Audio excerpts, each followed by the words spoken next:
माँ माँ। अरे अरे राहुल बेटा पीछे रहे, मैं वड़ा पाव की चटनी बना रही हूँ, कहीं गिर ना जाए। माँ मुझे भी पड़ोस वाली आंटी के बच्चों की तरह अच्छे अच्छे खिलौने चाहिए। खिलौने? अभी कुछ दिन पहले ही तो मैंने तुझे नई बॉल दिलाई थी। वो बॉल तो बहुत बुरी है माँ, मुझे भी प्रेम की तरह महंगी गाड़ी चाहिए। देख बेटा, प्रेम बहुत अमीर है, हम अमीर नहीं। मैं कुछ नहीं जानता, मुझे चाहिए तो बस चाहिए। अच्छा ठीक है, कुछ दिनों का इंतजार कर ले, मैं लाने की कोशिश करूंगी। नैना ने ऐसा बोल के अपने बच्चे का मन बहला लिया। कुछ देर बाद उसकी चटनी तैयार हो गई और वो वड़ा पाव बेचने बाजार में अपना ठेला लेकर आ गई। वड़ा पाव ले लो, वड़ा पाव, गर्मा गर्म खट्टी मीठी चटपटी और नारियल की चटनी के साथ। वड़ा पाव ले लो, वड़ा पाव ले लो। अरे नैना जी, मुझे एक वड़ा पाव तो दीजिए। देती हूँ भैया।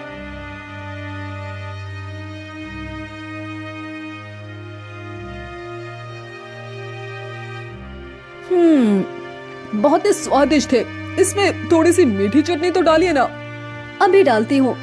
नैना ने चटनी डाल दी। उस आदमी ने 20 रुपए दिए और फिर वो वहाँ से जाने लगा। अरे सुनिए, ये आप क्या देकर जा रहे हैं? वड़ा पाव के पैसे हैं। वड़ा पाव 20 रुपए का नहीं, 40 का है। है क्या? 40 रुपए का? लेकिन नैना जी, अभी कुछ दिन पहले ही तो मैं वड़ा पाव खा कर गया था, तब तो 20 रुपए का ही था। जब 20 रुपए का था, लेकिन अब पैसे बढ़ गए हैं। उस आदमी ने पैसे दिए और मुंह बनाकर वहाँ से चला गया। पूरी दुनिया पैसे बनाने पर है, महंगाई भी कितनी बढ़ गई है।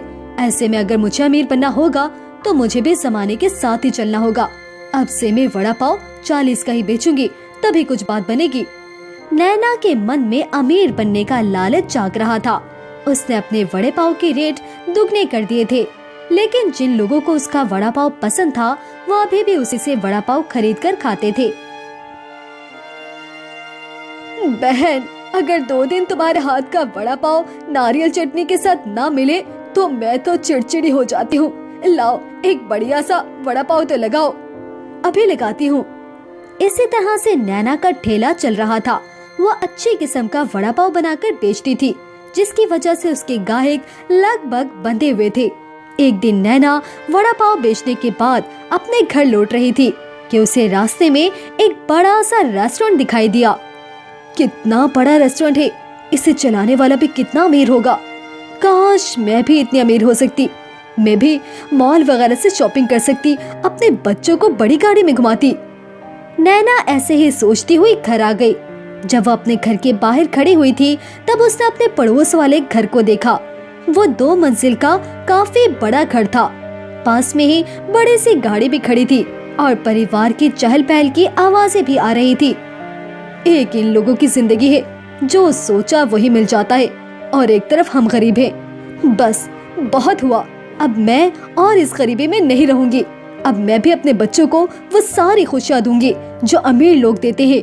इन्हें अच्छा खिलाऊंगी और अच्छा पहनाऊंगी। अंदर आई, जहाँ उसके पति और बच्चे घर के अंदर इंतजार कर रहे थे। अरे नैना, आ जाने में देर हो गई। लेकिन कमाई क्या हुई? वही 100 या 200 की बचत। अरे ऐसे मत कहो नैना, 100-200 में भी हमारा गुजारा हो रहा है, तो और क्या चाहिए। बस 2 वक्त की रोटी ही मिल रही है और आपकी मसूरी भी इतनी कम है, मेरी भी कोई खास बचत नहीं हो पा रही। बच्चे बड़े हो रहे हैं, ये ख्वाहिशें करते हैं, मेरा भी मन करता है बाकी लेडीज की तरह शॉपिंग करने का, अच्छी अच्छी चीजें घर में लाने का, लेकिन ये सब हमारे नसीब में कहाँ। अरे नैना, हमारे पास जो भी है हमेशा इसी का शुक्रगुजार रहना चाहिए। अच्छा वो सब छोड़ो, आज मुझे ठेकेदार जी ने ये कुछ आलू दिए हैं। वो बोल रहे थे कि ये उनके किसी काम की नहीं, एक नजर इनको तो देख लो जरा। नैना ने आलू चेक किए, सभी आलू सड़े गले थे और कुछ में कीड़े भी पड़े हुए थे। अरे ये कितने गंदे आलू हैं।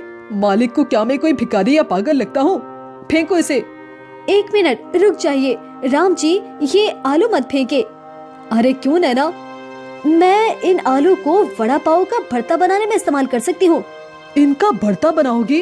अरे नैना, कहाँ दिमाग है तुम्हारा? ये आलू तो खराब है, खराब। और तुम तो सही चीजों का इस्तेमाल करती थी। जानती हूँ राम जी, जान लिया है मैंने कि ईमानदारी से काम करने से कोई कामयाबी नहीं मिलती है। सुबह से शाम तक ना जाने कितने गाहक आते हैं और इसके बावजूद कोई खास बचत नहीं होती। इसकी वजह ये है कि हम कुछ ज्यादा ही अच्छा माल लगाते हैं। पता है, ये बड़े बड़े रेस्टोरेंट वगैरह जो होते हैं ना, ये ऐसी ही चीजें लगाते हैं जिनकी वजह से इन्हें मुनाफा ज्यादा होता है। अरे नैना, ये तुम कैसी बातें कर रही हो? जो लोग नियत के साफ नहीं होते वही ऐसी बातें करते हैं। तुम चाहती हो कि तुम्हारा चलता हुआ काम ठप हो जाए क्या? मुझे मत सिखाइए राम जी, मैं अब इस गरीबी से तंग आ गई हूँ। मैं ना ही अपने बच्चों की कोई फरमाइश पूरी कर पाती हूँ और ना ही अपनी, लेकिन अब मैं वही करूँगी जो मेरे मन में आएगा बस। राम ने नैना को बहुत समझाने की कोशिश की, लेकिन वो नहीं मानी। उसने उन्हीं सड़े हुए आलूओं से भरता बनाया और साथ ही बेसन चटनी भी घटिया किस्म के खरीदे। अरे वाह, इतने सारे वड़े पाव का सामान आधे से भी कम दाम में आ गया। वाह भाई वाह। नैना बहुत खुश हो रही थी। उसने अपने पुराने दामों पर ही लोगों को घटिया किस्म के वड़े पाव बेचे। उसके ठेले पर उसकी पड़ोसन आई। कैसा चल रहा है नैना जी? अरे सब अच्छा चल रहा है। चलो अच्छा है। वैसे आज मेरे बच्चे वड़ा पाव खाने की जिद कर रहे थे, तो सोचा आपके ठेले से लेते चलो। वैसे मैं अपने बच्चों को स्ट्रीट फूड खाने नहीं देती, पर आप तो अपनी ही है ना। वैसे आप कहाँ से लौट रही हैं तुलसी जी? वो मैं आज शॉपिंग पर निकली थी, मेरे पति भी साथ थे। जानती है नैना जी, उन्होंने मुझे एक सोने का हार दिलवाया है और साथ में डायमंड रिंग भी। आज तो मैं बहुत खुश हूँ। नैना जहन में सोचती है, इसे तो मैं बहुत ही बेकार वड़ा पाव दूंगी। ये लीजिए आपके 2 वड़ा पाव। तुलसी नैना को जलाते हुए चली गई, लेकिन आज नैना का मूड ज्यादा खराब नहीं हुआ था, क्योंकि मिलावट करने के बाद उसे पूरे दिन का मुनाफा मिल चुका था। एक दिन मैं इस तुलसी को पीछे छोड़कर ही दिखाऊंगी। नैना पूरा दिन वड़ा पाव बेचने के बाद लौट आई थी। आज उसे बहुत ही अच्छी बचत हुई थी, तो उन सभी ने बहुत अच्छा खाना खाया। अरे वाह, थोड़ा सा दिमाग चला लेने से कितना अच्छा खाना मिल रहा है। नैना, ये मत भूलना कि लालच बुरी बला है। हाँ, ये सब बस कहानियों में ही होता है। असल जिंदगी में तो लालच ही कामयाबी दिलाता है। नैना राम की बात मानने को तैयार ही नहीं थी। ऐसे ही मिलावटी सामान जैसे घटिया तेल, वही वाला बेसन, गले हुए टमाटर की चटनी और बेकार आलू लगाते हुए नैना को 1 हफ्ता होने को आया था। इस 1 हफ्ते में ही उसने अपने बच्चों को अच्छे कपड़े, खिलौने वगैरह सब दिलवा दिए थे।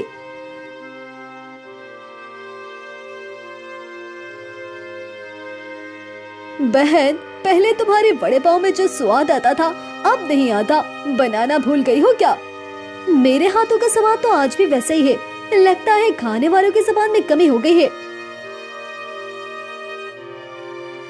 अरे तुम तो पूरी ही बदल गई हो। ये लो बहन तुम्हारे पैसे। नैना की आदत भी अब खराब हो चुकी थी। वो अपने ग्राहकों से अच्छे से पेश नहीं आती थी और अब लगभग 1 महीना होने को आया था। जो लोग रोजाना उसका वड़ा पाव खाते थे वो अब बीमार पड़ने लगे। अरे हाय, ये अचानक से मेरा पेट कैसे खराब हो गया? ओह। पहले जो लोग नैना के वड़े पाव की तारीफें करते थे, अब वही लोग नैना के ठेले पर शिकायत लेकर आने लगे।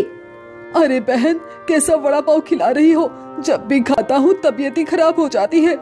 अच्छा, क्या सबूत है कि मेरे वड़े पाव की वजह से हुआ है? जाकर अपना चेकअप करवाइए। नैना अपने ग्राहकों को इसी तरह से टेढ़ा जवाब देकर भगा देती थी, जिसकी वजह से इसकी बिक्री बहुत कम हो गई थी। अरे यार, देख वड़ा पाव, चल खरीदते हैं।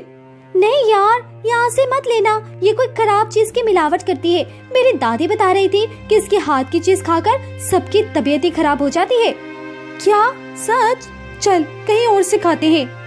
अब नैना के ग्राहक इसी तरह से जाने लगे थे। अब ना उसके वड़े पाव में वो स्वाद था, ना ही अच्छा सामान। दिन में अगर एक ग्राहक भी आ जाता तो वो भी दोबारा कभी नहीं आता था। लगातार ऐसे ही चलने से नैना परेशान हो गई। उसे अपनी गलती भी महसूस हो रही थी, लेकिन वो मानने को तैयार ही नहीं थी। एक दिन नैना अपने पति से कहती है, अजी मैं कोई दूसरा काम कर लूं? पता नहीं किसी की नजर लग गई है मेरे काम को, कोई ग्राहक ही नहीं आता है। अरे नजर नहीं लगी, लालच खा गया है। मैंने तुम्हें कितना रोका था नैना, लेकिन तुम ना मानी। तुमने अपने हाथों से अपने पैरों पर कुल्हाड़ी मारी है और अपना चलता हुआ काम ठप कर लिया। जानती हो, कामयाबी मेहनत से मिलती है, लालच से नहीं। तभी तो कहते हैं लालच बुरी बला है। अपने पति की बात सुनकर नैना सर पकड़कर बैठ गई। अब उसको अपनी गलती महसूस हो गई और आगे से उसने लालच ना करने की कसम खाई और वापस से अच्छे किस्म का बढ़िया सामान लगाकर उसने काम को दोबारा मेहनत से शुरू किया और धीरे धीरे अब उसके स्वाद और अच्छे व्यवहार से ग्राहक वापस लौटने लगे और सब कुछ ठीक होता चला गया।